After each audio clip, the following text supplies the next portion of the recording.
좋은 것도 나쁜 것도 다 삶의 조각들이고 그 조각들이 맞춰져 온전한 삶이 만들어지는 거야. 그 삶은 그 무엇과도 바꿀 수 없지. 자네도 알겠지만 희망은 지금 이곳에서 자네가 만드는 거야. 불행할 게 뭐 있어? 오늘 이곳에서 가능한 행복해지는 것. 그것이 내가 해야 할 일이라네.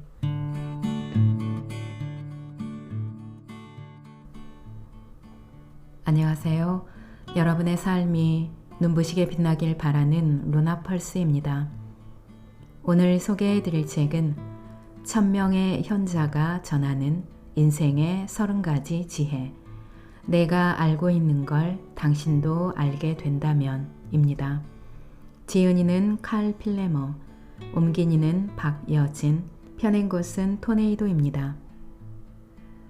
저자는 미국 코넬 대학교 교수이며 세계적인 사회학자이자 인간 생태학 분야의 최고 권위자입니다. 이 책은 2011년에 출간되었는데요. 뉴욕타임스를 통해 전 세계적 관심을 끌었고 20주 연속 아마존 베스트셀러에 올랐습니다.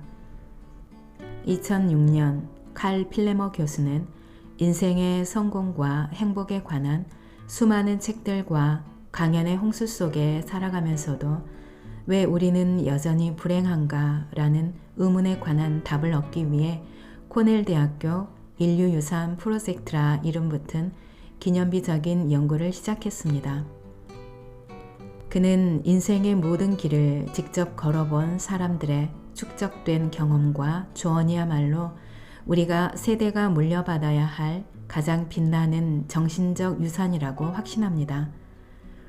5년에 걸쳐 1000명이 넘는 70세 이상의 각계각층 사람들을 대상으로 통찰력 있는 질문과 인터뷰, 그 밖에 여러 사회과학적 도구들을 이용하여 철저한 검증을 거쳐 프로젝트를 진행했고 그 결과를 이 책에 담았습니다.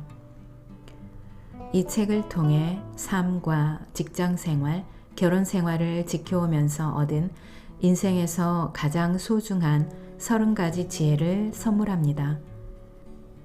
그럼 이 책을 통해 1000명의 현자가 전하는 인생의 30가지 지혜 중에서 몇 가지를 배워보겠습니다.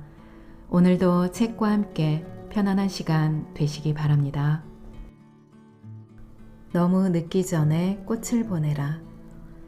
일상생활을 하다 보면 했던 말 때문에 후회하는 경우가 종종 있다. 이성을 잃고 결국에는 후회하게 될 말을 성급하게 상대에게 퍼붓거나 이메일로 불쾌한 농담을 보내고는 내내 후회하기도 한다. 그런데 인생의 현자들은 말을 했을 때보다 하지 못한 말이 있을 때 더욱 크고 오래 후회한다고 말한다. 하지 못한 말은 깊은 후회로 남는다. 먼 훗날의 관점에서 보면 만약 누군가에게 할 말이 있다면 너무 늦기 전에 해야 한다. 인생의 현자들 역시 이 점을 강조한다. 그들 중에는 하고 싶은 말을 할 기회를 얻었던 사실에 감사하는 이들도 있고 그렇지 못해 깊은 후회를 하는 이들도 있다. 랄프 벨리츠 72세 매우 적절한 격언을 이용해 이 점을 강조했다. 산 사람에게 꽃을 보내라. 죽은 사람에겐 보내도 보지 못한다. 후회 없는 삶을 위한 그의 원칙은 바로 지금 하라는 것이다. 젊은이들에게 살아있는 사람에게 꽃을 보내라고 말해주게. 세상을 떠나고 나면 꽃을 보낸들 무슨 소용이 있겠나. 꽃을 보내야 한다면 바로 지금 보내게. 다음 주까지 기다리지 말게. 다음 주에 그 사람이 이 세상에 없을 수도 있지 않나. 누군가를 원망하고 있다면 당장 바로잡게나. 다음 기회는 없을지도 모른다네.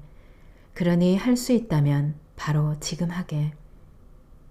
대부분 사람들이 가장 가까운 사람들에게 못한 말이 있음을 후회한다는 점은 흥미로운 역설이다. 가장 가까운 사람들이라면 가장 대화를 많이 하는 이들 아니던가. 많은 인생의 현자들이 결혼 후 배우자에게 감정을 표현하지 않는 것을 당연하게 여기게 되었다고 말한다. 그리고 그것이야말로 깊은 후회의 원천이 되었다고 고백한다. 그로버 사이크스 89세. 아내를 깊이 사랑했고 아내가 세상을 떠난 뒤에도 쉽게 그 슬픔을 떨쳐버리지 못했다. 그는 그다지 후회가 많은 사람은 아니다. 하지만 한 가지만큼은 정말 후회가 된다고 했다. 아내는 희귀병을 앓았어. 주치의는 아내에게 살아있는 동안 수혈과 온갖 의료 조치들을 받아야 한다고 말했지. 그렇게 하지 않으면 한 달 안에 죽을 거라면서. 하지만 아내는 아무것도 하지 않기로 결정했네. 아내는 2주를 버텼어. 그때 아내와 더 많은 이야기를 나눌 걸. 아무 이야기라도 말이야.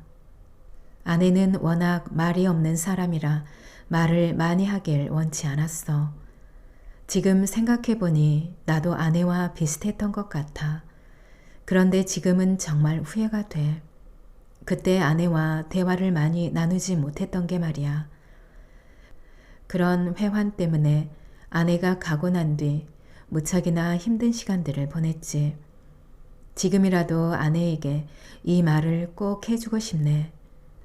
당신은 내가 진심으로 결혼하고 싶었던 처음이자 마지막 사람이라고. 할 핍스 81세. 신중하고도 선명한 삶의 지혜들로 가득한 매우 감동적인 이야기를 들려주었다. 할은 아내를 진심으로 사랑했고 55년 동안 행복한 결혼 생활을 했다. 아내가 떠난 지 3년이 지났지만 여전히 아내의 죽음을 슬퍼하고 있다. 후회 없는 삶을 살기 위해 해야 할 일을 묻자 그는 자신이 범했던 실수를 털어놓으며 눈물을 훔쳤다. 정말 후회돼. 아내에게 얼마나 사랑하는지 말하지 못한 것이. 그 말을 꼭 했어야 했는데 하지 못했지. 아내를 잃기 전까지만 해도 알지 못했어. 그래서 나는 할 말이 있으면 꼭 표현하라고 말하고 싶네. 아내와 나는 그런 감정들을 잘 드러내지 않았어. 특히 나는 그런 감정들을 대수롭지 않게 여겼지. 돌이켜보면 모든 것을 그렇게 당연하게 여기지 않았더라면 우리 삶이 훨씬 더 만족스러웠을 것 같네. 아마 아내도 똑같이 생각했을 거야. 가장 가까운 사람에게조차 너무 늦기 전에 할 말을 하기가 그토록 어려운 일인 줄 누가 알았겠는가. 어쩌면 자존심 때문일 수도 있고 애당초 과묵하게 타고났을 수도 있고 어색하거나 쑥스럽기 때문일 수도 있다. 하지만 이렇게 후회하는 사람들과는 대조적으로 기회가 있을 때마다 할 말을 하며 살았던 것을 매우 감사하게 생각하는 이들도 있다. 그 말은 주로 사랑해처럼 단순한 것이었다. 데니스 세처 81세 이렇게 말한다. 사랑한다는 말은 정말 하기 힘들지.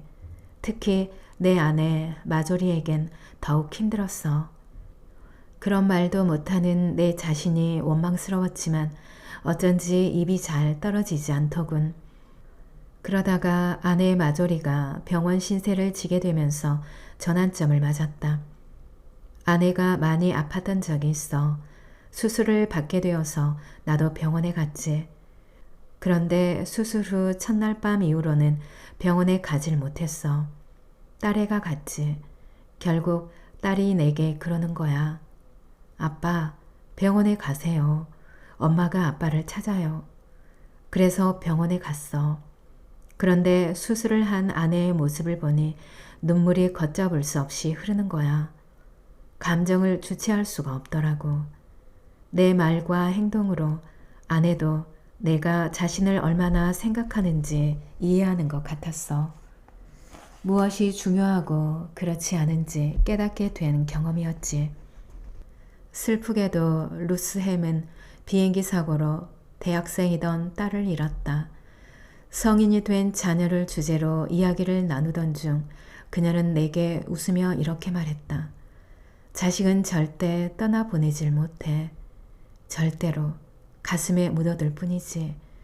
딸과 내가 늘 하던 게 있어. 무슨 이야기를 했건 간에 전화통화 끝에는 늘 사랑한다는 말로 끝을 맺었지. 그렇게 한 게 얼마나 다행인지 몰라. 내가 딸애에게 마지막으로 했던 말이 바로 사랑한다 였거든. 나이가 들면 거의 모두가 너무 늦기 전에 하고 싶거나 묻고 싶은 말이 생기는 모양이다. 이제 겨우 50대 중반인 나 역시 그렇다. 내 경우에는 하고 싶었던 말보다 묻고 싶었던 말이 더 많다. 내 부모님은 두 분 다 외동이었다.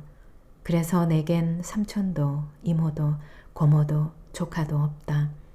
내게 부모님 이야기를 해줄 사람이 단 한 명도 없다. 부모님에게 아버지는 왜 생화학자가 되셨어요? 혹은 어머니는 대학에서 영문학과 희곡을 전공하셨는데 대학원에는 어떻게 가셨어요? 같은 질문을 할 기회만 얻을 수 있다면 그 무슨 일이라도 할 것 같다. 하지만 너무 늦었다.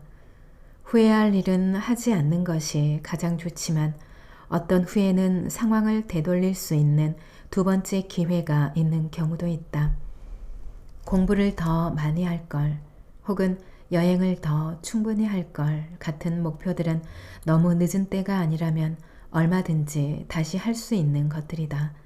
하지만 하지 못한 말이나 묻지 못한 말들, 가령 용서를 비는 말부터 사랑한다는 말에 이르기까지 묻어둔 말들은 대상이 떠나고 나면 절대 하지 못한다. 그러므로 돌이킬 수 없는 후회를 하지 않는 비결은 단 하나, 지금 바로 말하는 것이다. 고개마다 다른 기쁨이 있다. 나이를 먹는 것은 인간이 겪는 가장 낯선 경험이다. 아무도 벗어날 수 없다는 점에서 인류가 공유한 한 가지 공통점이라고도 말할 수 있다. 누구나 나이를 먹는다. 하지만 노인이 된 자신의 모습을 상상하기란 대단히 어렵다. 노인들은 젊은 사람들과 정신적으로 분류되며 심지어 전혀 다른 종으로 취급받기도 한다. 그들이 마치 태어날 때부터 줄곧 노인이었던 것처럼 말이다. 그렇게 보면 인간에게는 노화가 하나의 과정이라는 사실을 이해하는 능력과 나이가 든 자신의 모습을 상상하는 능력이 부족한 것 같다. 이 때문에 관련 연구를 하는 사람들은 젊은 사람들이 노년의 삶을 이해할 수 있도록 여러 방법을 모색하기도 한다. 심리학자 로라 카스텐슨과 제레미 베일렌스는 대학생들이 미래의 자신의 모습을 상상하는데 도움이 될 방법을 개발했다. 몰입형 가상현실이라고 하는 첨단 장비를 이용한 방법으로 노인이 된 자신의 모습을 좀 더 현실적으로 상상할 수 있도록 해준다. 학생들은 거울을 통해 디지털로 만든 자신의 미래 모습을 본다. 이렇게 미래를 시각화해서 젊은 사람들에게 보여주면 은퇴 후의 삶을 좀 더 현실적으로 계획하는데 도움을 준다고 연구진은 밝혔다. 하지만 이러한 기술이 있다 해도 젊은 사람들이 50년 후 자신의 모습을 상상하기란 쉽지 않다. 사람들은 이미 노년의 삶을 경험한 이들이 들려주는 정보보다 자신들이 되고 싶은 모습으로 노년을 상상하고 그 삶의 환상을 품는 경향이 있다.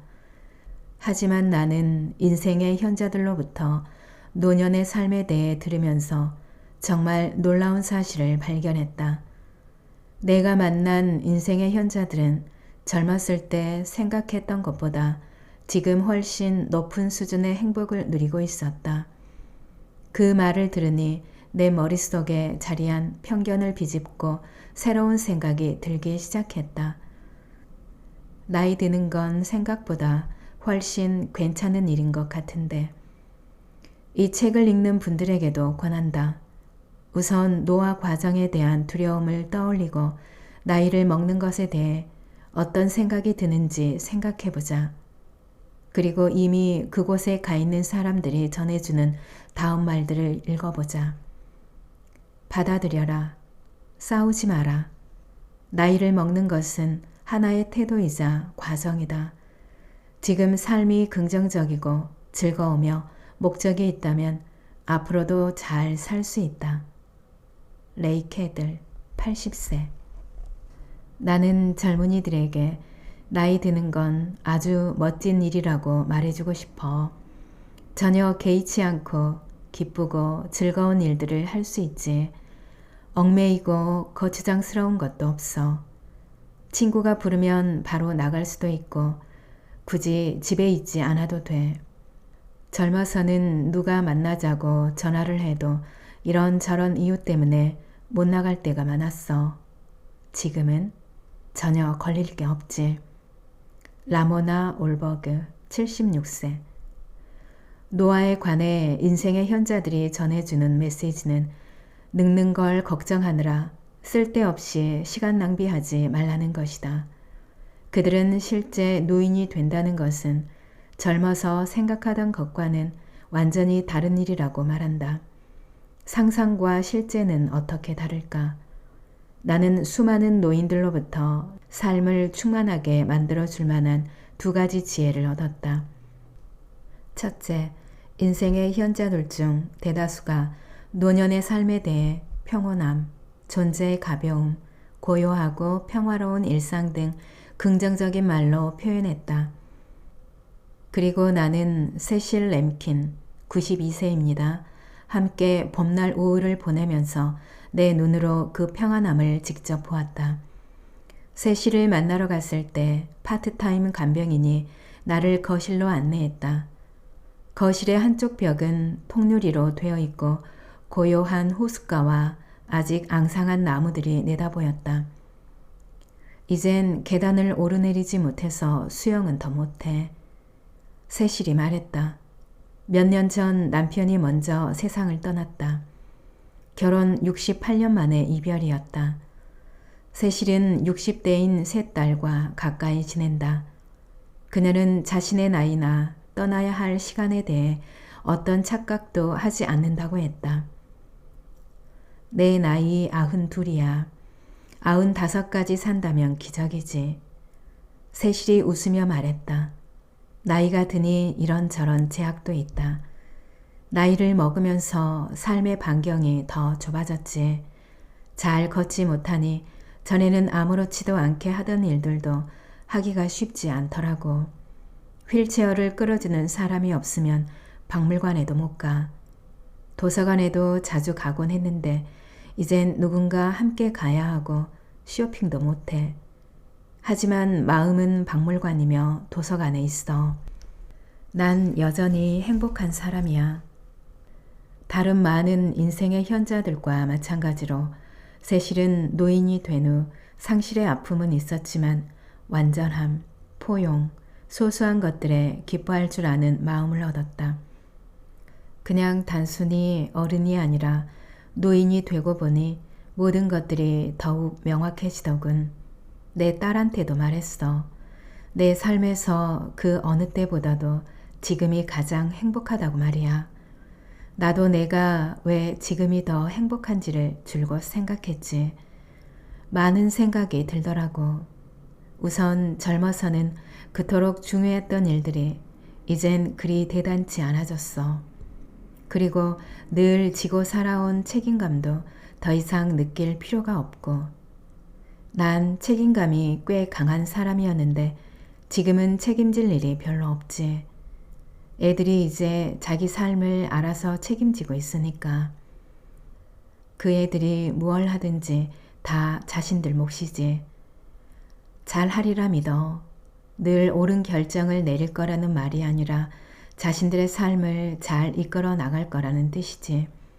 손주들도 괜찮을 거고 아주 책임감이 강한 애들이지. 그리고 나는 아직 내 집에 살고 있잖아. 이 집은 여름이면 정말 근사해. 이전에는 한 번도 느껴보지 못한 만족감이랄까. 내 나이 또래 다른 사람들도 다 나처럼 말하더라고. 비단 세실만 특이하게 겪는 일이 아니다. 80대에서 90대의 인생의 현자들이라면 나이 드는 것을 심각하게 여기고 두려워하는 젊은이들에게 한 가지 사실만큼은 분명하게 말해줄 것이다. 잊어버리라고.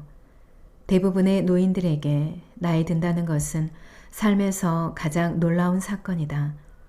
노년이 상상했던 것보다 더 큰 기회와 만족을 주는 시기이기 때문이다. 그리고 이는 인종이나 경제력 등과 상관없이 대부분의 노인들이 느끼는 감정이다. 내가 두 번째로 놀랐던 것은 인생의 현자들이 나이 드는 것을 하나의 탐험으로 여기는 점이었다. 그들에게도 나이 먹는 것은 미지의 영역이며 출세와 양육, 책임이라고 하는 분명한 삶의 지도가 있던 중년과는 달리 지도조차 없는 세계로 들어가는 과정이라는 사실을 인정한다.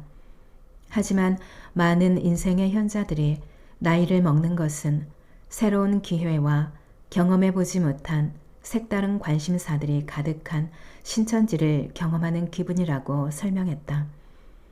그들에게 나이 듦은 쇠락의 시간이 아니라 모험이다. 로레인은 이렇게 말했다. 테니슨의 시 율리시스에 이런 구절이 있지. 가자 친구여. 새 세계를 찾기에는 아직 늦지 않았네. 이 구절은 내 삶의 주문이야. 이 말은 100세가 된 사람한테도 해당하는 말이야. 앙투아네트 와킨슨에게 이 화두를 꺼내자 젊은이들에게 분명히 해주고 싶은 말이 있다고 했다. 내가 해주고 싶은 말은 걱정하지 말라는 거야. 살아보니 나이에 고개를 넘을 때마다 이전에는 없던 기회들이 생기더라고. 그리고 각 고개마다 다른 기쁨들이 있어. 사람들은 나이 드는 걸 지나치게 두려워해. 걱정하지 마. 나이 드는 건 모험과 같으니까. 많은 인생의 현자들이 노년기를 모험하다 보면 새로운 기회와 관심사들이 펼쳐진다고 말한다. 젊어서 나이 드는 걱정을 하는 것은 시간 낭비다. 나이 드는 건 생각보다 훨씬 괜찮은 일이니까. 젊을 때 100년 쓸 몸을 만들어라. 많은 사람들이 질병에 대해 말하면 흔히 죽음부터 떠올린다. 그래서 세상이 다 아는 건강 관련 상식이나 주변 사람들의 잔소리에 콧방귀를 뀌는지도 모르겠다. 인생의 현자들은 지금 건강 관리를 어떻게 하느냐가 미래의 삶에 결정적인 영향을 준다는 데 동의한다. 하지만 얼마나 오래 사느냐가 아니라 어떻게 살 것인가에 초점을 맞추어야 한다. 60세 정도 되면 그때부터 평균적으로 20년을 더 산다. 걱정해야 할 것은 그 20년 동안의 삶의 질이다. 인생의 현자들이 강조하는 것도 바로 이것이다. 죽음은 생각하고 말고 할 문제가 아니다. 젊은 나이에 삶의 방식을 바꾸어야 한다. 더 오래 살기 위해서가 아니라 더 나은 70대, 80대 혹은 그 이후를 위해서다. 혹시 아는가? 지금 몸으로 100년을 살게 될지. 건강을 돌보지 않고 되는 대로 살면서 뭐 어때서 누구나 언젠가는 다 죽어 하는 것은 비겁하다. 과식하고 운동을 게을리하고 담배를 피우며 살다가 때가 되면 편안하게 세상을 떠난다고 어떻게 장담할 수 있겠는가.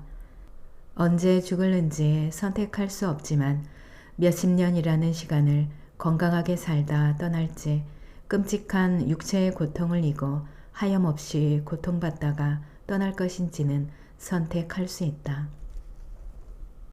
현명하게 싸우는 방법.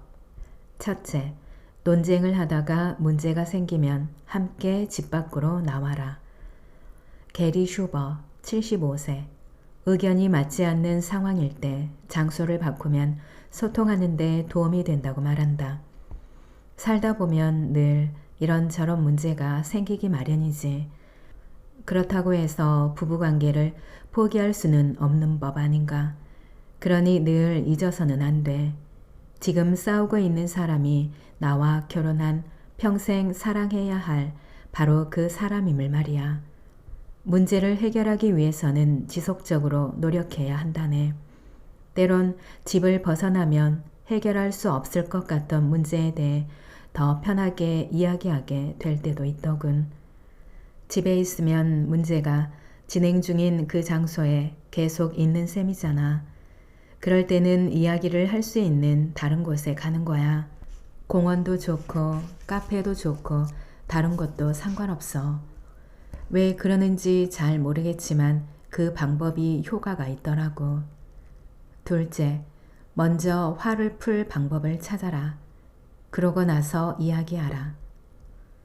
앙투아네트 와킨스는 글을 쓰는 것이 갈등을 완화하고 문제에 대해 올바르게 논의하는 능력을 길러준다는 사실을 깨달았다. 정말로 화가 많이 났을 때는 잠시 화를 누르고 앉아서 남편에게 장문의 편지를 쓰곤 해.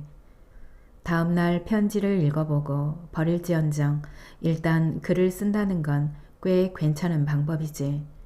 내 안에 쌓인 것들을 배출할 수 있으니까. 배출하는 방법에는 여러 가지가 있겠지만 내 경우에는 글을 쓰는 것이 도움이 되더라고. 리디아 맥키온 73세. 화가 나면 충동적으로 대처하지 말고 일단 한 걸음 물러서라고 충고한다. 맥키온의 독특한 해결책도 들어보자. 상대에게 고함을 치기 전에 스스로 화를 푸는 방법을 먼저 생각해 봐야 해. 우린 말과 양 같은 가축을 길렀는데 나는 화가 나면 집을 나와 축사로 가서 양이며 동물들에게 말을 걸었어. 마음껏 고함도 지르고 물론 동물들은 늘 나를 반겨주었지만 내 말에 대답을 해줄 수는 없었지. 그렇게 30분 남짓 먼저 내 분을 사겨. 셋째, 위험 요소는 없앤다. 벤 산토렐리와 그의 아내는 조금이라도 위험하다 싶은 요소들은 없애는 방법을 택했는데 많은 커플들이 본받을 만한 전략이다. 결혼 후 우리는 줄곧 곧잘 놀리곤 했지. 나는 정말 못된 농담으로 아내를 골리곤 했어. 그저 재미라고 생각했던 게지. 그러면 아내도 보복을 했어. 언짢은 농담을 듣다 보면 맞서게 되거든. 그런데 어느 순간 도를 넘게 되더군. 그래서 우린 서로에게 지나치게 짓궂은 장난이나 농담은 하지 않기로 약속했어. 돌이켜보면 그 약속이 우리 부부에겐 전환점이 된 셈이지. 서로를 대하는 태도가 바뀌니 집안 분위기도 달라졌거든. 정말 잘한 일이야. 넷째, 상대의 말에 귀 기울여라. 인생의 현자들은 상대의 말을 들으려고 노력하고 그런 모습을 충분히 보여주라고 조언한다. 이는 갈등을 완화하는 가장 중요한 방법이다. 고백건대 나 역시 아내의 말을 충분히 듣지 않았고 그것이 내 결혼 생활의 흠이었다. 그래서 나는 의식적으로 아내의 말에 귀를 기울이려 노력했고 큰 효과가 있었다. 나탈리 버젤 82세 조언을 들어보자. 대화를 나눌 때 상대가 무슨 말을 하는지 진심으로 들어야 한다는 사실을 깨달았지. 결혼하기 전까지 나는 꽤 오랫동안 혼자 지냈어. 27년을 혼자 있으니까 나는 내 방식대로 사는 법에 익숙해 있었어. 그땐 내가 뭐든지 해답을 알고 있다고 생각했지. 남편이 말을 하는 동안 그 사람 말은 듣지 않고 내가 할 말만 생각했어. 내 생각이나 고집을 관철하려고 말이야. 하지만 그런 식의 대화법은 갈등을 부추기고 결국엔 서로를 더 힘들게 할 뿐이더군. 대화를 할 때는 진심을 다해 상대의 말을 들어주고 그 사람이 하고 싶은 말을 다 하도록 해주어야 해. 상대가 말을 끝내면 그럼 어떻게 했으면 좋겠어? 라든지 어떤 것이 옳은 방법일까? 하고 물어보는 거지. 마크와 브렌다 민트는 동갑이다. 두 사람은 상대의 말을 더 잘 듣기 위해 좀 더 확실한 방법을 만들었다. 우리 부부가 지금도 이용하고 있는 특별한 방법이 있지요. 한 사람이 먼저 5분이건 10분이건 합의한 시간에 맞춰 발언권을 갖는 거예요. 발언권을 가진 사람은 정해진 시간 안에 하고 싶은 말을 해요. 그러고 나면 상대가 그 말을 반복하죠. 발언한 사람이 맞아, 바로 그 말이야 하고 동의할 때까지 말이죠. 그 다음엔 역할을 바꿔서 해요. 이 방법을 이용하면 언쟁을 누그러뜨릴 수 있어요. 또한 상대가 어떤 상처를 받았는지 말하는 의도가 무엇인지 진심으로 듣게 돼요. 상대의 말을 그대로 반복해야 하니까요.